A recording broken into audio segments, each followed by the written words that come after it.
వెలుగులోకి రావాలి. వెలుగులోకి రావాలంటే స్థానిక సంస్థల రిజర్వేషన్లు ఏబిసిడి వర్గీకరణ చేయాలి.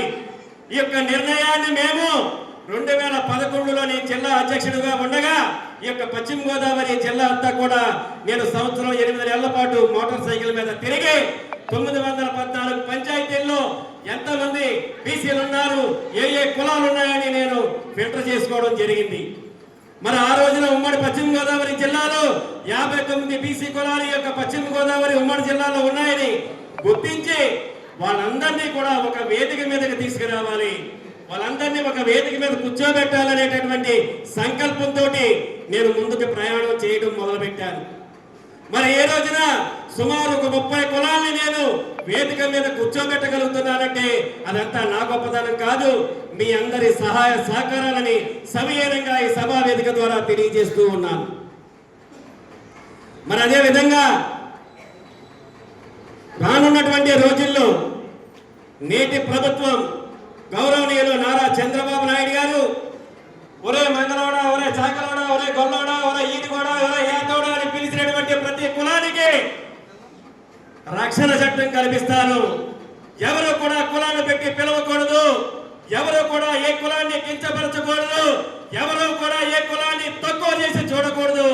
అలా చూడకుండా ఉండాలంటే ఈ రాష్ట్రంలో ఉన్నటువంటి బీసీ కులాలన్నిటికీ కూడా రక్షణ చట్టాన్ని నేను ఏర్పాటు చేస్తానని ఎన్నికల హామీలో ఇవ్వడం జరిగింది.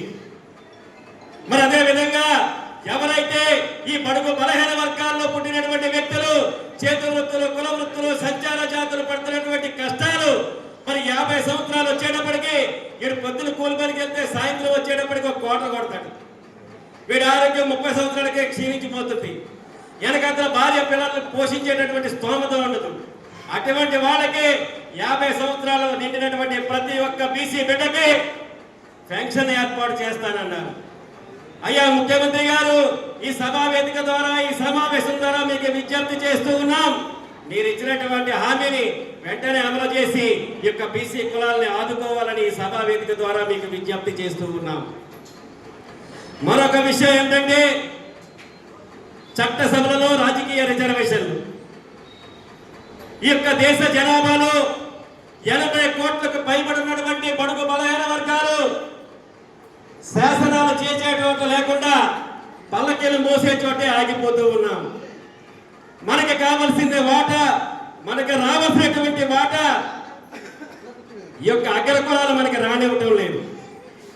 అయ్యా, ఈరోజు రాష్ట్ర కేంద్ర ప్రభుత్వాలే కాదు, అధికార ప్రతిపక్ష పార్టీలకు కూడా మేము విజ్ఞప్తి చేస్తూ ఉన్నాం.